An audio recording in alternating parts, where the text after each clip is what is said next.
All right, so we're well into this journey of fixing your credit, right? So it's time to start building some new credit habits. First things first, let's go over when to pay your credit cards.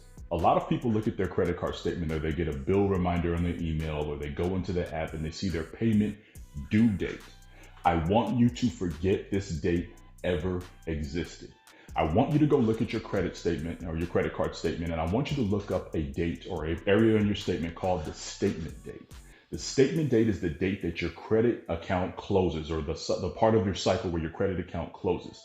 This means that all of the charges that were made in that little account area. So like we're talking about typically a 31 day time frame.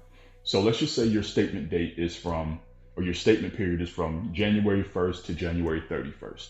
All of the charges that were made in that time period are then reported to the bureaus. That's where the bureaus get the information from of how much you spent versus how much you still have available in your credit limit, okay? So as long as you pay that down before that statement date is there, then the amount that you paid it down to will be the amount that's reported to the bureaus. Now, I always tell my clients this: give yourself a safe zone before the statement date. So when you see that statement date, try to pay that credit card down about 5 days before that statement date, no later than 2 days before that statement date. What balance you have left over should be what's sent over to the credit bureaus. So here is the question that I always get. Hey Jay, how do I avoid having a large utilization reported to the credit bureaus? This is the answer to that question. So let's just say you have $1,000 credit card, okay?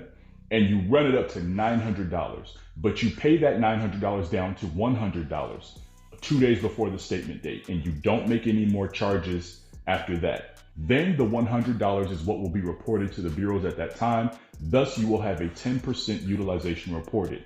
Awesome. Let's just say you wait until your due date. Well, the due date typically comes up a couple of weeks after the statement date has ended.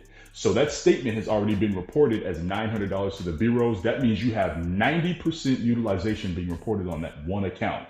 That is awful. That will tank your score every time.